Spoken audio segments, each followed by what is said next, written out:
Very good evening भाई, good evening जी। की हाल चाल? चलो बहुत वधिया वधिया ही होना चाहिए।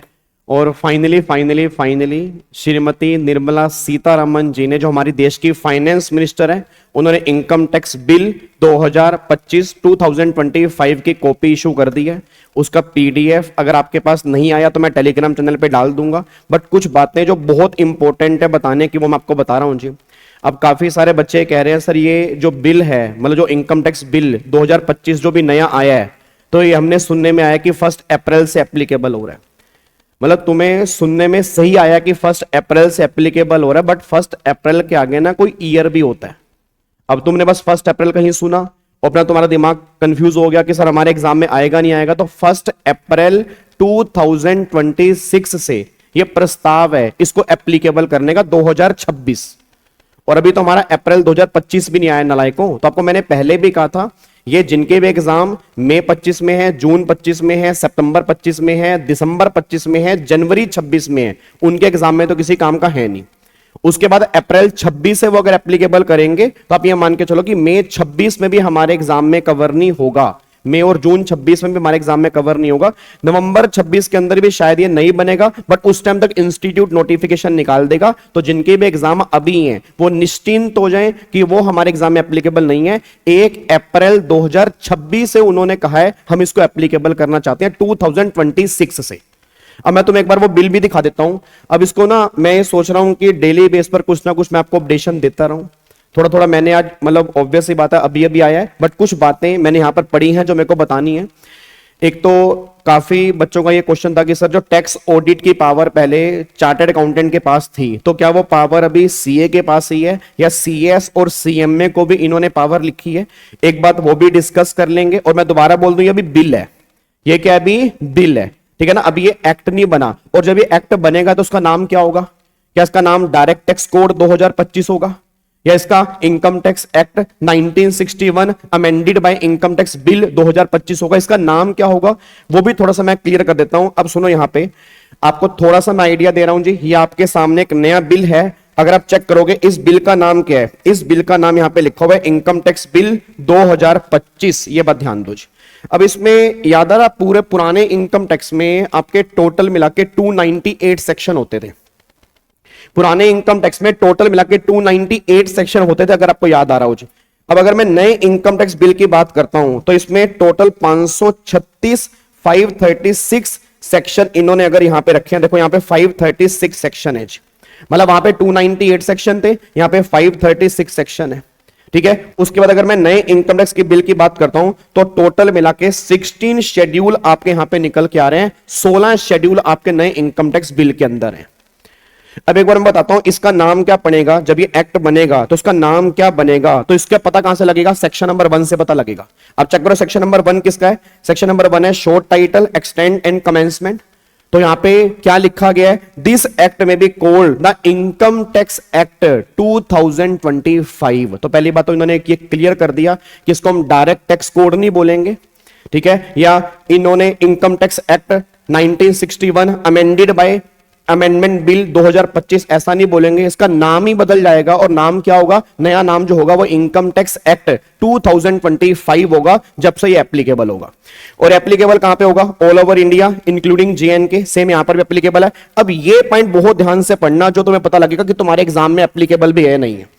तो कहना चाह रहे हैं save as otherwise provided in this act it shall came into force on 1 April 2026। तो मतलब 1 अप्रैल 2026 से वो इसको इफेक्ट में लाना चाह रहे हैं। तो अगले साल की 2026 की बात कर रहे हैं, इस साल तो भूल ही जाओ, ठीक है। तो ऑब्वियस सी बात है, आराम से आप तैयारी करो, ठीक है। इसकी नॉलेज मैं तुम्हें कोशिश करूंगा पूरा पूरा देता रहूंगा ताकि तुम्हें अपडेशन मिले, क्योंकि आगे जाके आपने ऑब्वियस सी बात है नया इनकम टैक्स एक्ट ही पढ़ना है, तो उसके लिए बिल्कुल निश्चिंत हो जाओ। इसके मैं शॉर्ट्स लेकर आऊंगा, वीडियो लेकर आऊंगा, पूरी कोशिश करूंगा इसके अंदर जो अलग अलग बातें हैं, जो तुम्हारे काम की बातें हैं, वो सारी बातें मैं आपको बताऊंगा। बस ये पर ध्यान दो। एक छोटी सी बात मैं तुम्हें और बता दूं, जैसे तुम अभी तक प्रीवियस ईयर वर्ड यूज करते थे, प्रीवियस ईयर याद है? Assessment year. प्रीवियस ईयर मतलब इनकम कमाने वाला साल, असेसमेंट ईयर मतलब टैक्स देने वाला साल। अब इन्होंने एक नाम दे दिया टैक्स ईयर। आपको मैं दिखाता हूं। अगर मैं यहां पे सेक्शन 3 की बात करता हूं, इन्होंने एक नया नाम दिया है, that is definition of tax year, मतलब प्रीवियस ईयर, असेसमेंट ईयर, ये कहानियां खत्म हो चुकी है। अब एक नया वर्ड आया टैक्स ईयर। अब ये टैक्स ईयर किसे कहते हैं उसको डिस्कस कर लेंगे, बट अगेन हमारे एग्जाम में किसी काम का नहीं है। तुम्हारे एग्जाम में प्रीवियस ईयर ही है, तुम्हारे एग्जाम में असेसमेंट ईयर ही है। उसके बाद अब यहां पे एक बात और देखना ध्यान से, अगर मैं एक पॉइंट और बात करूंगा टैक्स ऑडिट की, जो काफी सारे बच्चों के मन में डाउट था कि सर टैक्स ऑडिट का क्या होगा। तो अगर मैं टैक्स ऑडिट की बात करता हूं तो पहले टैक्स ऑडिट का सेक्शन था सेक्शन 44 AB, याद है सेक्शन नंबर 44 AB पीजीपी के चैप्टर में। अभी भी पीजीपी हेड है, हेड खत्म नहीं हुए, सैलरी भी है, हाउस प्रॉपर्टी भी है, पीजीपी भी है, कैपिटल गेन भी है, अदर सोर्स भी है, पांचों हेड अभी भी हैं। ये कहानियां सुनने में आ रही थी कि सारे हेड खत्म हो जाएंगे, ये होगा वो होगा, पांचों हेड अभी भी एप्लीकेबल हैं। और अब जो सेक्शन आपका निकल के आ रहा है, अगर आप चेक करोगे सेक्शन 63 के अंदर इन्होंने यहां पे लिखा हुआ है। अब यहां पे चेक करो उसने क्या बोला है, कह रहा है एवरी पर्सन, अब उसने क्या बोला ध्यान रखना जी, every person carrying on the business और profession fulfilling the condition specified in column B the table below shall get his accounts of the tax year audited by the accountant, मतलब उसको अकाउंटेंट से ऑडिट करवाना पड़ेगा। अब ये tax audit की limit कितनी है एक बार वो छोड़ दो, लिमिट अभी हम नहीं डिस्कस कर रहे। जो ऑडिट करवाना पड़ेगा वो किससे करवाना पड़ेगा, अकाउंटेंट से करवाना पड़ेगा। और अकाउंटेंट की डेफिनेशन इन्होंने लिखी है सेक्शन 515, सेक्शन 515, उसका सेक्शन नंबर 515 का अगर बात करूंगा, ये आपका सेक्शन 515, उसका सब सेक्शन 3, और सब सेक्शन 3 में क्लोज नंबर बी जो है उसमें इन्होंने अकाउंटेंट के बारे में डिफाइन किया है। और वो कह रहे हैं accountant means a chartered accountant as defined in section 21B of the chartered accountant act 1949 who hold a valid certificate in the practice under section 61 of that act. फिर उन्होंने बोला डज नॉट इंक्लूड, अब does not include में काफी सारी exceptions हैं। तो अगर मैं इसकी बात करता हूं तो अभी टैक्स ऑडिट की पावर जो है वो सीए के पास ही है।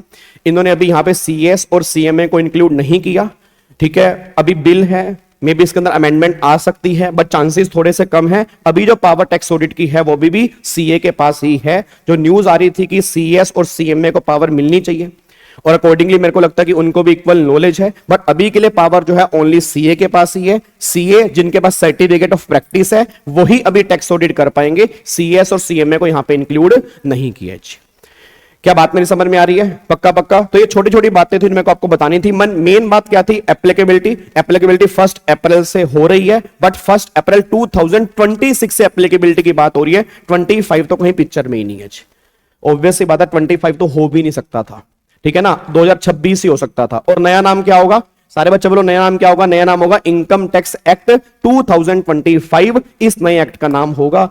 हमने पढ़ना शुरू कर दिया है, आपने भी पढ़ना नहीं है, सिर्फ हमने पढ़ना है। हम इसकी बुक्स तैयार करेंगे, नोट्स तैयार करेंगे, फुल एनर्जी के साथ में आपके सामने आएंगे जब भी आपके एग्जाम में एप्लीकेबल होगा। अभी तो हमें वही पढ़ना है जो हमारे एग्जाम में एप्लीकेबल है।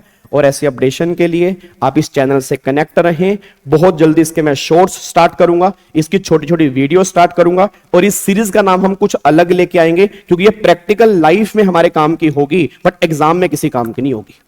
ठीक है, thank you so much, God bless you, जय हिंद। आई थिंक अब आपके दिमाग में कोई भी कंफ्यूजन नहीं है, तो टेंशन मत लिया करो, खुश रहा करो। जो हम पढ़ रहे हैं बिल्कुल परफेक्ट पढ़ रहे हैं। ये नया बिल है, अगले साल से एप्लीकेबल होने की कोशिश है, देखते हैं बाकी कब होता है। थैंक यू सो मच, जय हिंद जी।